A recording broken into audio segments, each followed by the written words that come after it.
Happy Sunday. Welcome to another time with the Father. I'm Dr. Michelle Morgan. I'm so glad you're here.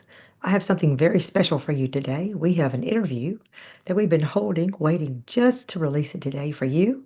I want to introduce you to my friend Greg Gerber and what he does that makes his life special for those of us over 50. Now, if you're not over 50, don't go away because I am sure you know someone that is.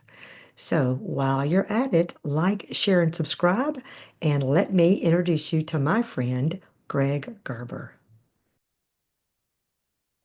Well, welcome, friends, to another Time with the Father. I'm so glad you're here today. This is my February interview, and I have my good friend Greg Gerber with us today. Welcome, Greg. Welcome. Thank you. It's nice to be here. It is so good to see you, and I'm excited about introducing you to those friends that support us on this platform, Time with the Father. Once a month, we've been doing videos, and I have found you to be one of the ones that, and I want to tell our audience about a mutual platform that we're on. I always want to honor John Stange and his platform, Platform Launchers. That's how we met, and we were just talking about how interesting it is that God pulls people together, divine appointments, right? For certain things. Sometimes it's just for one or two things, and then we move along. But sometimes it's friends for a long time, and it doesn't necessarily have to be family or in the church or in the workplace, but it can be online, and that's how we met, and that's how we're connected through that platform. And I just think that that's so unique. Yes. Absolutely. So, because I've gotten to know you a little bit, I would love for you to tell my audience a little bit about yourself and what you do. So, tell us about Wonderful. yourself first. Let us learn about you. I am from Wisconsin. People tell me I have that Wisconsin accent, so I apologize in advance for that. But I have been a journalist for 40 years. That was my primary career. I worked in small town newspapers up in Wisconsin before I fell into a job as a journalist covering the recreation vehicle industry, which is something I did for a long time, at least 20 years. And that was the thing that propelled me forward for many, many years. I'm a dodo, a dad of daughters only. I have three grown daughters now, 35, 37, and 38, and they are all living their lives and have children of their own. So I have six grandkids that I get to visit several times every year, and that's wonderful. I moved to Phoenix in 2019 because I got sick and tired of the. I actually moved here in 2009 because I got sick and tired of all of the snow and cold up in Wisconsin. And I just love being out here in the Sun City area. So, I'm a little jealous over the number of grandchildren that you have. I'm wondering if, with your grown daughters and your grandchildren, if that's part of what led you into the platform that you've developed, because I want you to talk about that as well. Absolutely not. It's kind of a even better story than that. Uh, Okay. like I said, I was a journalist who covered the RV industry for a number of years. In 2014, I actually bought a motorhome and started traveling the country to interview RV dealers, manufacturers, suppliers, campground owners, RV owners, anybody I could. I thought it would be the pinnacle of my career, and worked very well. I visited all 48 lower states at least once during that 3 year period, but it opened the door to kind of an unsettling fact about the RV industry. Product quality isn't often as good as it should be.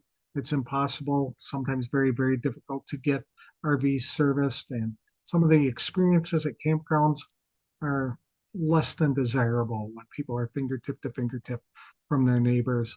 And I wrote a series of editorials about that called The RV Industry Death Spiral, because my audience was business owners in the RV industry. And I told them that if they didn't address these problems and a bunch of other ones, within 20 years, there would be less viability in the industry. And it irritated just the right people who orchestrated kind of an advertiser boycott and said, if you support his work, that's fine, but we will not buy your products to install on our RVs or sell in our stores. And I saw my business take a dive from about $250,000 a year to under 100,000 within a matter of a couple of weeks. Took all the fun out of the operation and doing what I had been doing for so many years. I eventually just decided to shut it down and blow it up. removed it from the website, took or from the web, took 75,000 stories with it in 2019. But because that had been my identity for so many years, I had wrapped my life around being a journalist, that I entered an area of real confusion as to what I could do with my life. I seemed to lack purpose and meaning. I still had my kids and my grandkids, but being isolated down in Arizona and then in Texas, Illinois, and Wisconsin, I didn't see them that often. I went into a really dark place. That was magnified in 2000 or 2020 with COVID and the isolation and the loneliness that caused. And I went, like I said, into a very dark place that I really didn't see a way out of it. Fortunately, a friend of mine who's a good mentor saw something was troubling me and offered the opportunity to talk to me. And he asked me what was going on, and I bared my soul. And after doing that, he said, Greg, I think a lot of people over the age of 50 have the same problem. They feel forced out of jobs they love, their businesses that they love, or they just wanted to retire, but in doing so, their lives really lack purpose. So he suggested developing a platform to help people find purpose and meaningful purpose for their lives. It is ironic that years earlier, without knowing why, I registered the domain forwardfrom50.com. And I told him that I had this domain, and he said, wow, I think that's exactly where the Lord is taking or pulling you into that direction to help other people to find that purpose for their lives. So that's why I started that in 2020 or 2021 and have been interviewing people ever since about different things that they do with their lives that give their lives purpose and meaning. That is an amazing story. Isn't I it? don't think I knew. That's amazing. I don't think I knew those details.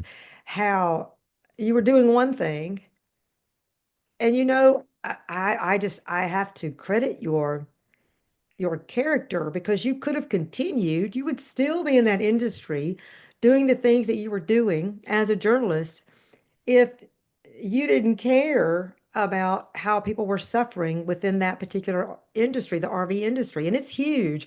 Where I live here, we're in a tourist town. The RV industry is as big as the apartment industry is, right?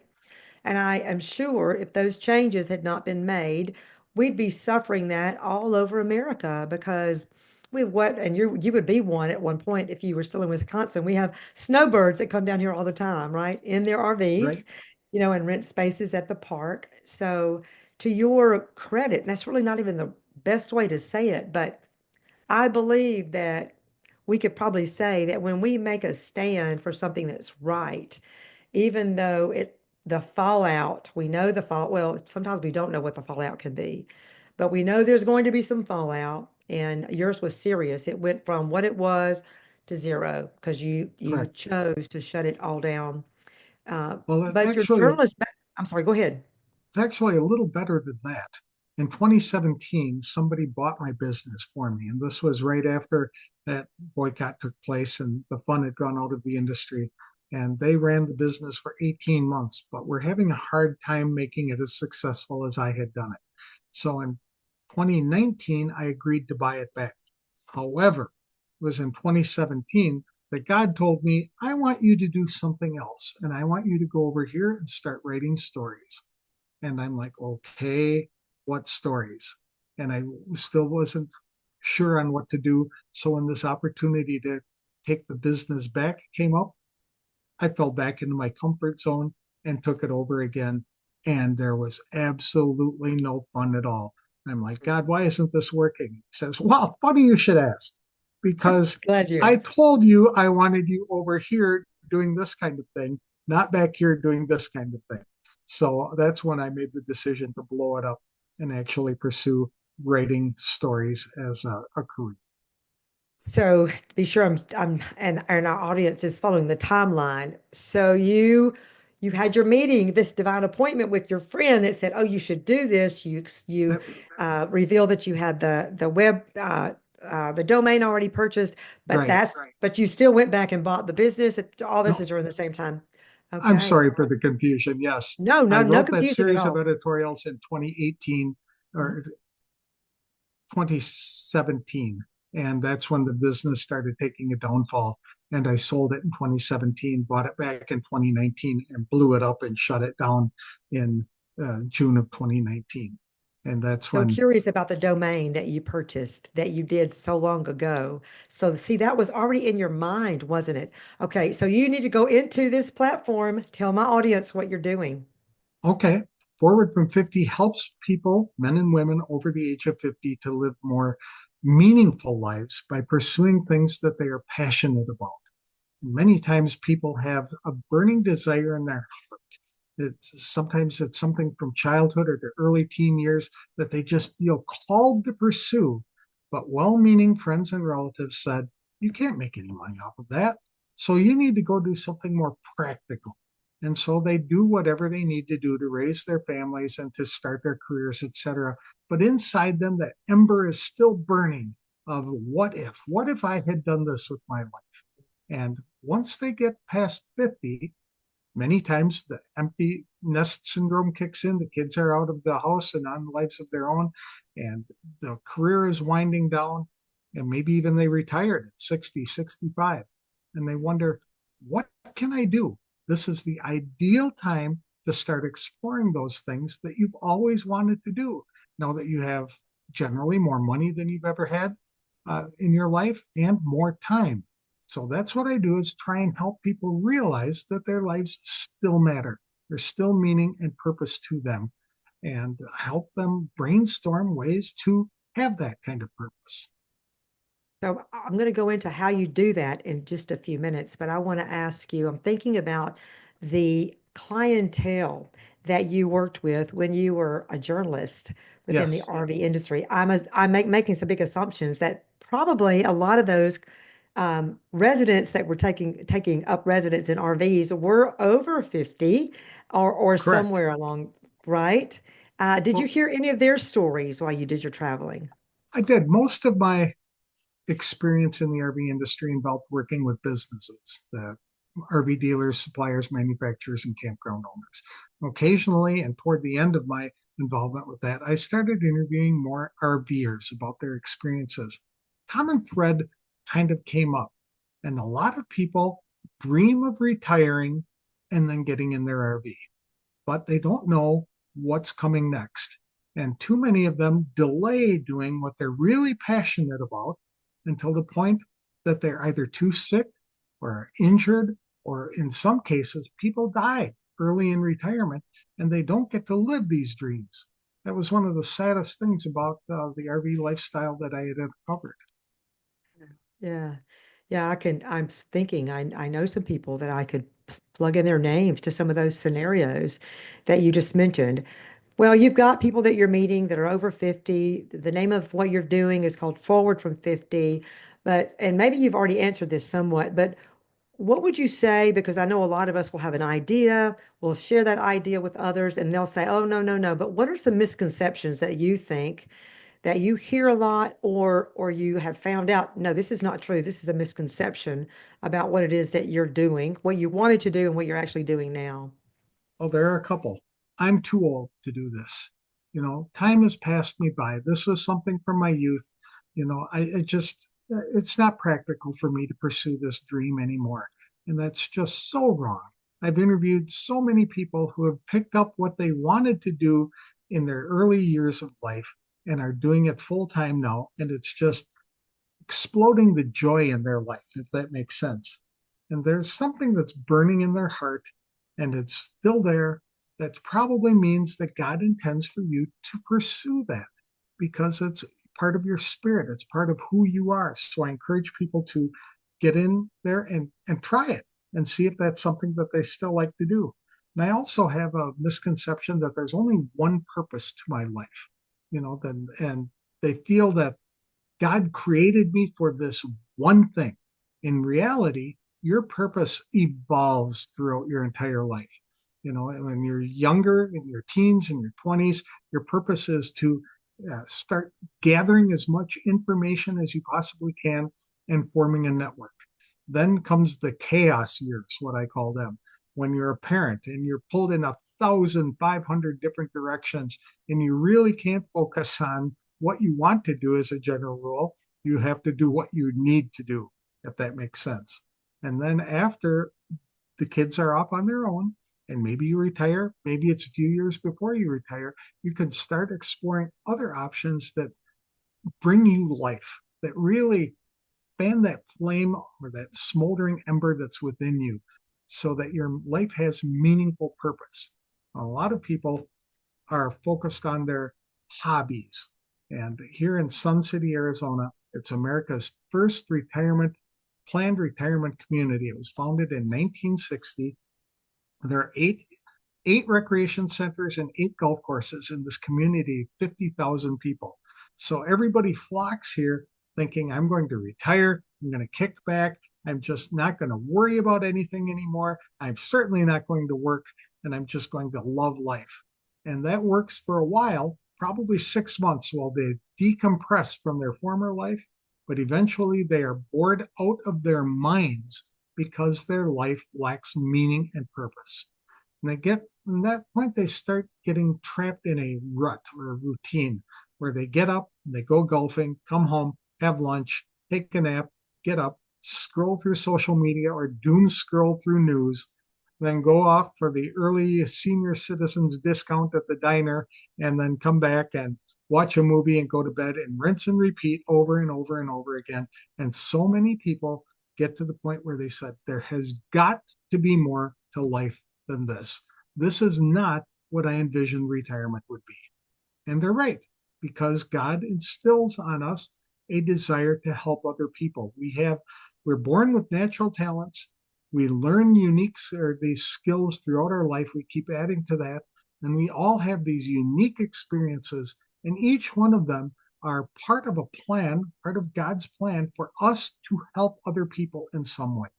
And so that's what I try to do, is instill or spark those ways that people can still make an impact by pursuing their natural talent, learn skills, and unique opportunities. Does that make sense? I love how you drew that out in Oh, almost like decades. Life is, yes, a journey, and we are called to do this. When we're children, we're called to obey our parents, right? When right. we're teenagers or we get a little older, we're called to go to school or to work, right? And then we Yes, get married, we're called to, different things. And that's right. And then we're in this the biggest span of our life, which of course is the workforce or ministry, whatever it is. But if we don't watch it, we get burned out. And then we think, oh, I can't wait for retirement and I'm going to get this and that's going to be the end without realizing, I think I can say this without realizing, no, this is the pause. This is the pause after all the work to regain the strength, the talents, the giftings that God has given you, if that's how you look at your life, to be able to refire for those last 10, 20, 30 years of your life. But so you're helping people see beyond that retirement phase. I want to know what's some of the feedback that you've received because you've been doing this. Tell us how long you've been doing it and give us some feedback from somebody or others that have benefited from your work. sure. I've been doing it since 2021 is when I founded Forward from 50. So it was still during COVID. So it was a really slow start. But over the years, I've interviewed almost 100 different people about things that they're doing with their lives now, past 50, many times their 60s, even 70s. I've had a couple of 80-year-olds who have found joy in their life by pursuing things that they want to do and move in that direction. So when people feel stuck, and what am I going to do with my life, or there's got to be more to life than what I'm living, that's when I love to talk to them and brainstorm with them. What really trips their trigger, ignites the spirit, and brings joy to their life? What would they do if they weren't even paid for it, for a career kind of thing? If all they had, if there was no problem with time or money, what is it that they would do? Those are the things that we look at. And, sometimes we get older and we can't do what we dreamed of as a kid. I mean, I'll never be an astronaut at this point, right? But I can help children learn about space if I wanted to, read star maps and things like that. I always say that the difference between a hobby and a purpose is what you can do for others. So if your hobby is fishing and you love to go fishing, that's great. You can turn it into a purpose by inviting somebody who doesn't know how to fish to go with you. And you can teach them about the types of fish to catch, what great bait works best to catch those fish, what equipment do they need, where are the places to go to fish, and what to look for. And at that point, you are sharing your love for fishing with somebody else. The same with gardening. My grandmother loved to garden. She was a meticulous gardener, and she'd spend hours every day tending to her plants in her garden. And she could turn that into a purpose by harvesting those plants and giving the bouquets away to people to brighten their days, or teaching somebody else how to garden. I mean, me, I can't plant anything without killing it in 6 months. So she would have been able to help me by turn her passion into a purpose by helping me or somebody else like me fall in love with gardening as well. I love that. And you interviewed me and we talked a lot about gardening, didn't we? Yes, yes, absolutely. We did. I I love those examples. Those are great. Turn Can I your talk about some others passion. that people? Please, yes. Okay, sure. I spoke with one woman whose husband had died, and she always loved to cook for him. And she felt lost because he wasn't around, and she loved to cook, but it was too much for her to cook for herself every week or whatever it is that she wanted to do. So I suggested that she find 4 or 5 other single people in her church or in her community and invite them over and cook them a meal. Now she's introducing people to each other. She is able to enjoy her love for cooking, or even have them bring the ingredients and then show them how to cook and how she's preparing and describing what she's doing and why. And that she just lit up with that suggestion because it had never crossed her mind. I know that another gentleman who loved investing, right? He pursued options and stock trades and things like that all the time. And eventually he realized that, I have more than enough.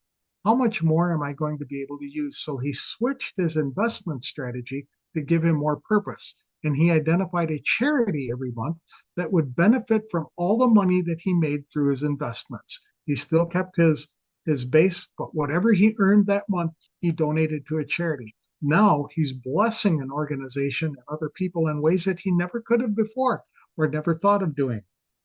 One woman I interviewed who loves horses and teaches young girls how to ride and care for animals also meets with teenagers in her home. She invites them over and they just have discussions around some snacks and putting together a puzzle. Now, that's something anybody can do to have an impact on the life of a younger generation. And one woman I just recently interviewed uh, who was reached out to a friend of hers on Facebook whose son had cancer, and she started sending her handwritten notes. And she was amazed by the feedback she got from this woman about how encouraging and helpful those were. So this woman made it her mission to reach out to all 580 of her Facebook friends by sending them a handwritten letter.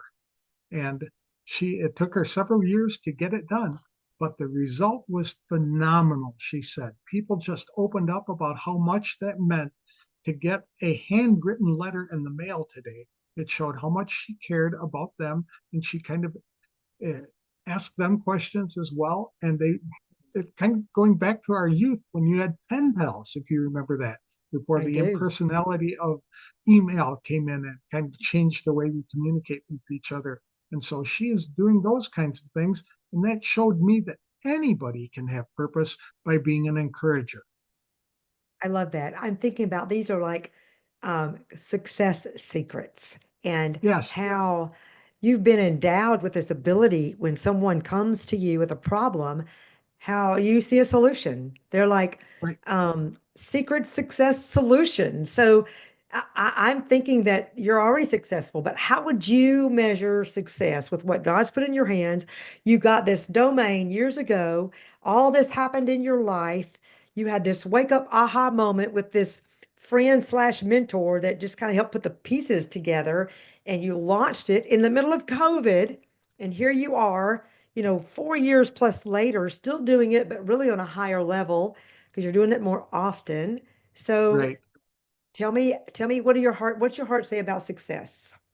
The true measure of success for me will be to leave this life and stand in front of Jesus and have him say, "Well done, good and faithful servant," because I had used my skill, talent, and ability in the way that he had created me to help other people. So that would be the ultimate success for me.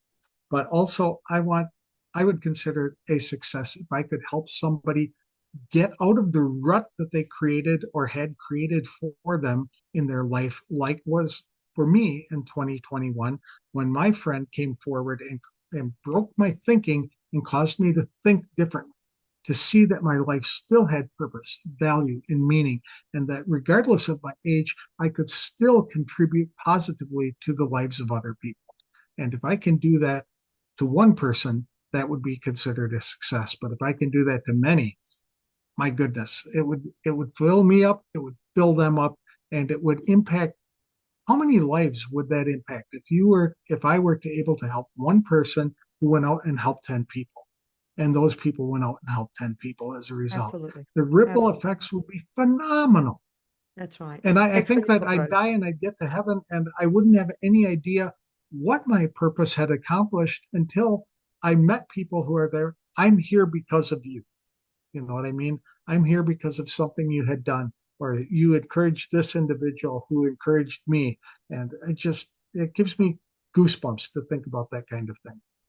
Well, I love it because again, it's like the journey that you're talking about. Because even if you're working with a quote unquote retirement type group of people that then get dissatisfied after 6 months, you're showing them purpose for the rest of their lives and into eternity, right? Right, I'm guessing that probably along the way you're able to share your faith, and then you get to heaven, you get to see some of these same people. I want to go back and think about two things before we actually tell the audience a little more about where they can find you, how they can okay, participate. Um, I'm thinking that you said, I know that there were, because what I want you to do is to leave my audience with like some final thoughts, like a message to my audience. I know you talked about two misconceptions. You can reiterate those if you want to, but if you had to say, okay, because I know I have lots of friends and this platform, God is blessing it, it is growing. And like you just said, I can talk to one or two people or five or 10 at church, but this online platform affords me to be able to talk to hundreds. And maybe they right. just get one or two things from it, but that's all they need. It's not my responsibility. It's not up to me, to even try to grow these people beyond where they are, but just to give them tidbits or food for thought or some spiritual direction, whatever their takeaway is. But what would you say to my audience, which of course is a wide range, but they know people that are older and over 50? What would you leave them with today, Greg? I would say that they are never too old to start something new, and especially to pursue what God has put on their heart for them to accomplish. It's God's timing is perfect. He might implant this in our hearts and in our spirits very young at age, and we keep thinking about it over the years until the time is right for us to launch into that purpose, the destiny with which we were created to begin with. Uh, like I said before, it's never too late to use your natural talent, your learned skills, and your unique life experiences. All of those combined give us wisdom that is so desperately needed by people today in this fast paced generation. And the world just keeps spinning faster and faster and sometimes out of control. And they need people in our generation, the over 50, to kind of say, wait a minute, we've done this. We've seen what happened. This is what will happen if you go in this direction, and just sort of stop them and use our wisdom to guide their experience so that we build a foundation for the rest of the world to build on that so that they can carry forward and help people in the ways that they need help. I think that that's the one thing that we can do at any age, but especially when we're over 50. And oh, too many seasoned citizens, and I like to call them seasoned citizens rather than seniors, they've gotten into this feeling that they've done their part. They've they've worked their jobs, they've raised their families. Now it's time for them to settle back and enjoy life. But Jesus talked about that in the parable of the rich fool in the Bible, where the gentleman who had enough. And he said, I know what I'll do is I'll tear down my barns and I'll build bigger ones. And I'll sit back and I'll eat, drink, and be merry, and I'll just enjoy life. And Jesus said, You fool. That's what he called them. You fool. You don't know when your life is going to end. And he said that people who are not generous toward others with their skill, talent, and ability are not being generous toward God. So I'd like people to realize, especially people of faith, that they still have purpose, that God put them in this earth, put them in the community that they're in, and around the people that they're with to impact them in some way. And if they don't exactly know how to do that, I'd love the opportunity to brainstorm ideas on ways they can make that impact. Well, I know that I had so much fun when you interviewed me, and you, um, like you, do a lot of different things, but you chose to talk about the witty idea that God had given me. You let me tell a little bit about my journey, Mhm. which was so helpful because there are a lot of people that know little bits and pieces about how I got where I am with the product that we market, but to put the full story together, that was so beneficial and helpful. And it just made me feel full. I'm like, oh, this is so good to be able to do this. So I know I'm going to put links in the description below, but there'll be some people that will listen on the podcast. They won't watch the video. So maybe you could give us your email or Facebook or whatever links. You could verbally give that to the audience so they would know how to follow up with you with ideas they may have on your forward to 50. Sure. They can reach me at forwardfrom50.com. And there's contact information on there where they can call or they can send me a note, an email message. I am also active on Facebook and LinkedIn. Those are the platforms that I'm currently most active in. I have an Instagram account that I'm dabbling in at this point. We'll probably grow that in the months and years ahead. But those are the ways for people to connect with me at any time.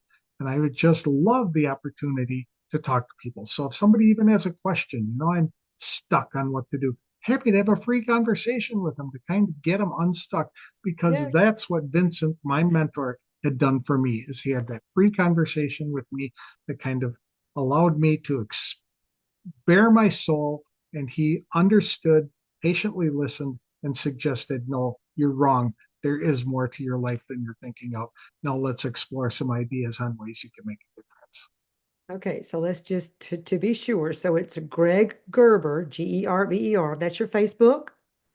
Yes, if they look at that and they look up, Okay, if they look for Greg Gerber and they see a background very similar to the one behind me with the beautiful sunset, that's me. Yes. In awesome. fact, I And think then it's it's Greg Gerber 9 is officially the okay. Facebook. Mm-hmm. And then forward from .com. Correct. .com. Do they spell the word 50 out or is it the number 50? It's the number 50, but I own both domains and both of them Oh, forward wonderful. to Good the for same you. area. Yes. Wonderful. That is great. Well, thank you so much, Greg. This has been such a pleasure and an honor to interview you on this Thank platform you. with Time with the Father. And so, audience, thank you. I want you to share the video once we release this. Click on the links below.